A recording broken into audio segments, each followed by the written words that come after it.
Hey guys, Jeff and Jeremy here, 5 Minute Fatherhood. We want to talk a little bit about, I want to have a conversation with Jeff about thoughts about the hyperactive child or hyperactive toddler. And look, there's so many causes and reasons for this, and so we're not going to try to reduce or oversimplify the whole thing. I want to talk about one aspect of this, though, that I think is rarely, I guess, maybe properly talked about in our culture, and get Jeff's reaction a little bit. I noticed, and I've seen this, I've read this, and I think that fathers can really have an impact on this. There obviously kids have various inclinations. Some are really a handful, and so one of the things I think that if you want to have a calm household, and I think that one of the things that certainly you should be striving for is to create a Beit Shalom, a house of peace. And one of the things that can make that really difficult is if you find that you are losing ground to your toddlers. So I wanted to give you guys just dive into a little bit of a controversial topic and give you guys a little bit of a handle on one thought regarding the kind of almost explosion of hyperactivity that we see. And part of it, guys, is, kids are kids, boys are boys, whatever. There's a lot to this topic.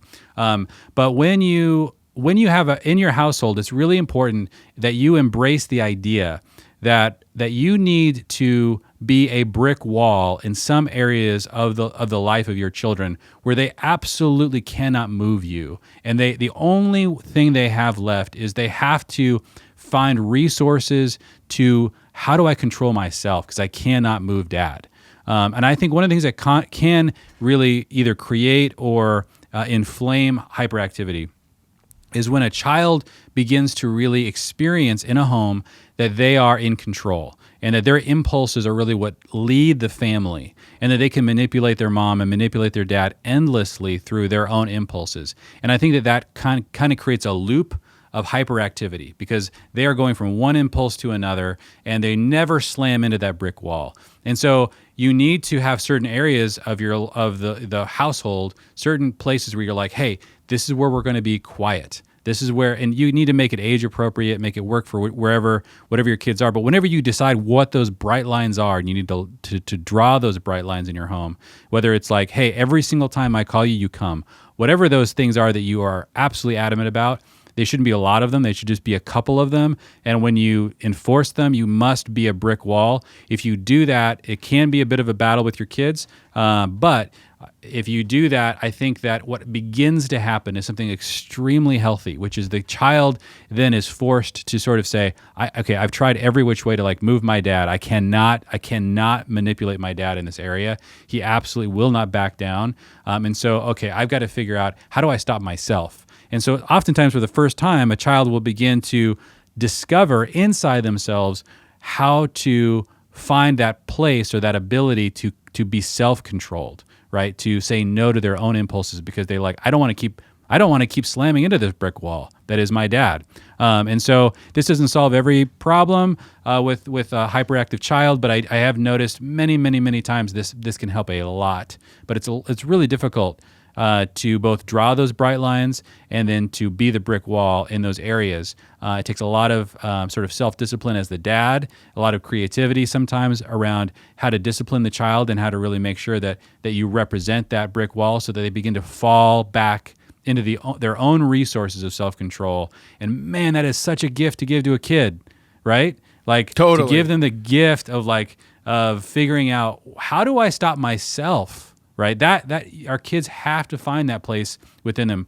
But yeah, that's what we're trying to help our kids do. But what is that? How do you think about that, Jeff? Totally. Well, I think it's totally true. And I think, guys, let's just be honest. It's a lot easier to teach your 3-year-old self-control than it is your 16-year-old or your 25-year-old, right? And a lot of us, that's just, I know I didn't learn it till a lot later. And I think, so you have to, it takes a lot of work, though. It takes a lot of consistency, and it takes that backstop. And so, guys, dads, be faithful, be consistent, and continue to be that backstop in love and in gentleness, because I've noticed with us, same thing, but we also get even a better response, or they kind of quit it quicker if I'm the hard backstop and in a gentle, loving way, which that's always the hardest combination, is I'm not budging, but I do love you, I'm kind, I'm gentle, and you also can't ramp up my emotion. If you can combine those two, which obviously is kind of the main sanctification of a parent, It's really, really powerful. And so, yeah, you have to be so firm and faithful and consistent, but on certain things too. And then it's about what lines you make too, because there's some things too that you can say like, hey, that's fine. And we're going to let that be fine. But when we go outside, that's not fine. Right. And when we're in the house, that is fine. And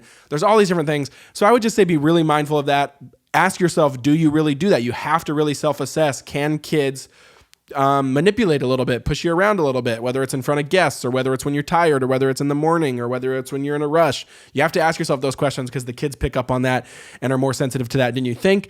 Another thing I would say too is go all the way with all the stuff that does take more work, so that then when you do feel like you have to put your foot down, I feel like there's more equity there. And I've noticed that the ROI on it's just simply better, right? And so what I mean by that is Kinsley and some of our children are pretty hyperactive. I can't blame them. I was as well as a kid. I was always told to be quiet, sit in the chair, don't move, blah, blah, blah, right? All those things my whole life. And I'm still being told that. But so it's always funny that like you basically get yourself in a kid and you're like, oh man, okay.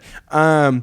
And so I think, but what we've realized though is for us, it's been really helpful is, okay, make sure I'm fulfilling all the other spots and I'll get a better ROI when I am firm, right? And so then that really does teach them the self-control. So what I mean by that is like, call it the love tank if you want, right? I've heard this before. It's really helpful of like, man, is their love tank full? Like, am I actually just appreciating them and loving them and playing with them and being with them?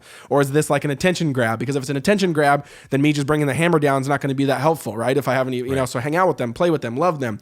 Another one is like, and this was so true as me as a kid, and it took us a couple of years to realize this with our kids, especially our oldest, is super, what's the word? I think like tactile and kinetic, meaning like, unless she's squeezing something very hard or hitting something very hard or biting something really hard, then it's like it has to get out of her body, right? And you don't, and so we have to train her like that can't be a person, right? That can't be your brother, right? That needs to be like the baseball bat in the backyard. That needs to be the scooter. That needs to be a pillow, whatever. And we've noticed that when we give those opportunities, then it never happens with another person. So like, there's all these things of just like, make sure those ducks are in a row. That's good. And you'll get a better ROI on the firmness. And then I think, the backstop is so huge. And guys, it's a fruit of the Spirit. So like we go over, that's one of those liturgy things we've talked about before. We recite the fruits of the Spirit with our kids of like, these are signs of the Spirit. The cool part is you can ask him for help. You can say, Spirit, help me. I need self-control. And so that and just beating that drum very hard, I think is really important. But any other thing you would add to that, Jeremy?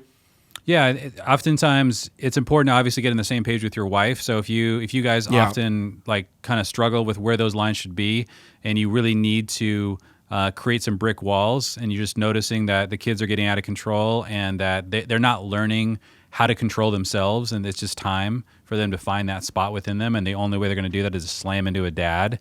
You got to sit down and talk to your wife about this and say, hey, it's got to be a unified front. Yeah, like here are 3 areas that I'm going to absolutely hold the line in. I will not budge ever on these 3 things. And again, it's not because there's never an exception. It's because I need the kids to have that level of consistency, because I want to give them the gift of finding out how to control themselves. And so we're going to use these 3 areas. So there's going to be things that like I'm going to absolutely insist that they do this at the dinner table. They don't, or they don't do this. So they come every time I call them, or they stop when I say stop, or, different, whatever those are, maybe some habit that the kids are getting into. So I'm going to be a brick wall in this. I need your support, right? And here are the things that these are the tools that I'm going to get to use, that I'm going to choose to use to really, make sure that the child like pays attention to my training in this area, and be a unified front 100%. Because man, the worst thing that happens is you become the brick wall, and then your wife tries to break it down. Yeah, so exactly. That's the worst. Because what's the kid learning at that point? Very complicated and not a good lesson. So so be a united front, but definitely pick a few areas, and again, give the gift to your child of learning how to find those internal resources where they can begin to be self-controlled. Like Jeff said, that is a fruit of the Spirit. It's phrased that way for a reason. It's not dad-controlled. That's not what you're trying to create. You're creating the dad's being the brick wall so that the child learns self-control.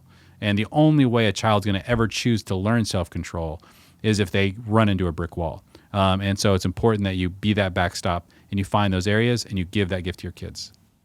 What's up, guys? Thanks for watching another daily episode of 5-Minute Fatherhood. A couple quick announcements. Did you know we have a free Facebook group for dads out there who watch these videos where we talk about these videos and the content. We do lives, we do Q&As, we encourage one another. Link down in the description. We'd love if you request to join and be a part of the community. It's awesome, it's free, and we can't wait to meet you. Secondly, boom, you hit this button right here. Right there. Did it work? I don't know if I timed it well. But you can hit the subscribe button so you can actually see these daily videos when they actually come out and get them straight to your inbox. It would mean a lot to us if you hit the subscribe button. Let us know if you do, because we do random giveaways for those who are subscribers, and they let us know. We love you guys, and we'll see you tomorrow.